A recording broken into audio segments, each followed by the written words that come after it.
ستونوں کی طرح لمبے اور سب سے طاقتور قوم کے لوگ جو ایک ہی ہاتھ سے درخت کی جڑوں کو اکھاڑ پھینکتے، پہاڑوں کو تراش کر محل بناتے، لیکن انہوں نے ایسی کون سی غلطی کر دی جس کی وجہ سے اللہ تعالی نے دنیا سے ان کا نام و نشان مٹا دیا۔ پیارے دوستوں، آج کے اس ویڈیو میں ہم بات کریں گے حضرت ہود علیہ السلام اور ان کے قوم عاد کے بارے میں۔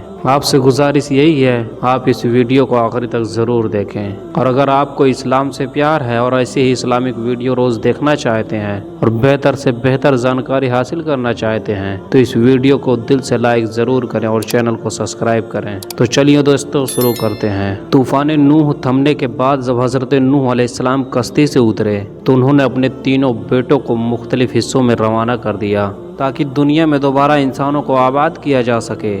حضرت نوح علیہ السلام کے بیٹے سام نے عرب کی طرف ہجرت کی جہاں پر ان کی نسل پروان چڑھی، اسی لیے انہیں سیمیٹک ریس بھی کہا جاتا ہے۔ سام کا ایک بیٹا تھا ارم، اور ارم کا ایک پوتا تھا عاد، جس کی وجہ سے شہر آباد ہوا، جس کی نسبت سے یہ لوگ اہل علم کہلائے۔ حضرت ہود علیہ السلام عرب کے قبیلے عاد سے تعلق رکھتے تھے جو عمان اور حجر موت کے درمیان ریت کے ٹیلوں والے علاقے میں رائج پذیر تھا۔ آپ ہود علیہ السلام کا قبیلہ عاد بن ارم، ارم بن اوس، اوس بن سام بن نوح کی اولاد سے تھے۔ آپ علیہ السلام اپنی قوم کی ایک شریف خاندان سے تھے جنہیں اللہ تعالی نے ان کی قوم کی ہدایت کے لیے نبی بنا کر بھیجا تھا۔ اللہ تعالی نے آپ علیہ السلام کا ذکر قرآن مجید میں 7 مقامات پر فرمایا ہے، اور پوری سورہ ہود بھی آپ علیہ السلام کے نام سے نازل ہوئی۔ قوم نوح کے ہلاکت کے بعد اللہ تعالی نے قوم عاد کو زمین پر آباد کیا۔ یہ لوگ جسمانی طور پر بڑے مضبوط، قدآور اور بڑی مضبوط عمارتیں بنانے میں ماہر تھے۔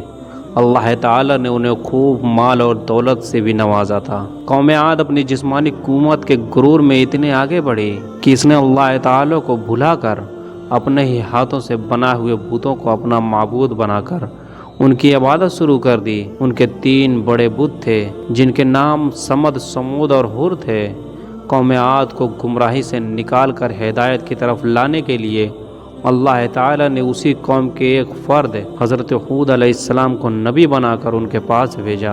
فرمان الہی ہے جس کا ترجمہ یہ ہے: آئے نبی، کیا آپ نے نہیں دیکھا کہ آپ کے رب نے قوم عاد کے ساتھ کیا سلوک کیا؟ یعنی ارم کی اولاد کے ساتھ جو قد و قامت میں ستونوں جیسے تھے اور طاقت میں ان جیسے دنیا میں لوگ پیدا ہی نہیں کیے گئے، اور ہم نے قوم عاد کی طرف ان کے بھائی ہود علیہ السلام کو نبی بنا کر بھیجا۔ جب ان عاد کے بھائی ہود علیہ السلام نے ان سے کہا، کیا تمہیں اللہ کے عذاب کا خوف نہیں ہے؟ میں تمہارے لیے امانت دار رسول ہوں، لہٰذا تم اللہ کے عذاب سے ڈرو اور میری اطاعت کرو۔ میں اس تکلیف پر تم سے کوئی اجرت نہیں مانگتا، میرا عذر تو رب العالمین کے ذمہ ہے۔ تمہیں کیا ہو گیا ہے؟ تم ہر اونچی جگہ پر بے فائدہ یادگار عمارت بنا ڈالتے ہو، اور تم بڑی مضبوط عمارتیں بناتے ہو جیسے کہ تم ہمیشہ یہی دنیا میں رہو گے، اور جب تم کسی پر ہاتھ ڈالتے ہو تو شرکس یعنی ظالم بن کر ہی ڈالتے ہو۔ تم اللہ کے عذاب سے ڈرو اور میری پیروی کرو، اس ذات سے ڈرو جس نے وہ کچھ تمہیں دیا ہے جو تم جانتے ہی ہو۔ اس نے تمہاری مدد کی جانوروں اور اولاد سے، باغات اور چشموں سے۔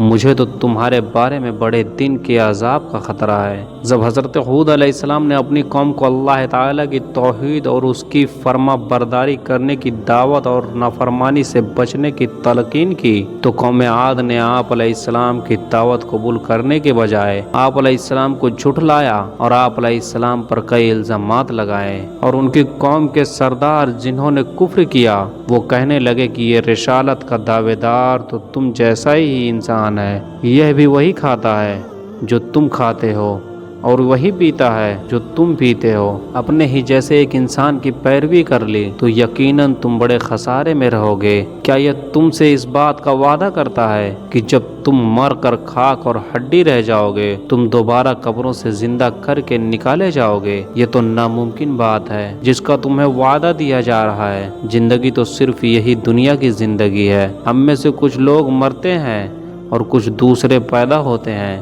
اور ہم ہرگز دوبارہ نہیں اٹھائے جائیں گے۔ یہ تو ایک ایسا آدمی ہے جس نے اللہ پر جھوٹ بہتان باندھا ہے، ہم تو کبھی بھی اس پر ایمان لانے والے نہیں ہیں۔ قوم ہود نے کہا کہ تم ہمیں واعظ کرو یا نہ کرو، ہمارے لیے سب برابر ہے، یہ واعظ کرنا تو بس پہلے لوگوں کی عادت چلی آئی ہے اور ہم پر ہرگز کوئی عذاب نہیں آئے گا۔ حضرت ہود علیہ السلام نے اپنی قوم کو سمجھانے کی بھرپور کوشش کی اور انہیں بتایا کہ اے میری قوم، اللہ تعالیٰ کے سوا تمہارا کوئی حقیقی معبود نہیں، میں اللہ تعالیٰ کی طرف سے تمہاری خیر و خواہی کے لیے نبی بنا کر بھیجا گیا ہوں۔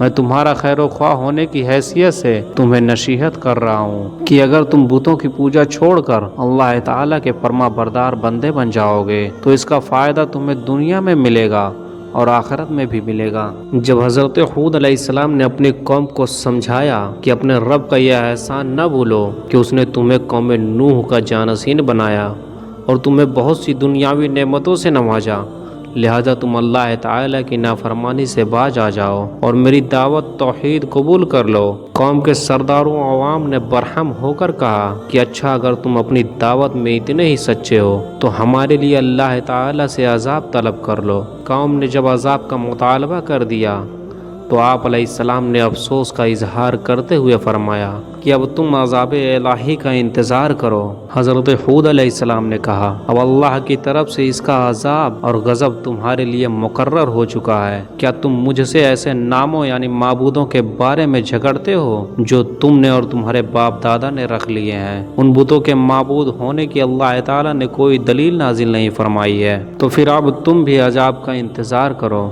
بے شک میں بھی تمہارے ساتھ تم پر عذاب آنے کا انتظار کرتا ہوں۔ جب حضرت ہود علیہ السلام نے اپنی قوم کے خلاف مدد کی درخواست کی تو اللہ تعالیٰ نے فوراً آپ علیہ السلام کی درخواست قبول فرما لی اور قوم عاد پر سخت ترین عذاب ہولناک آندھی کی صورت میں نازل فرمایا، جس سے آپ علیہ السلام کی قوم کے تمام نافرمان لوگ ہلاک ہو گئے۔ صرف مومن اللہ تعالیٰ کی رحمت سے عذاب الہی سے محفوظ رہے۔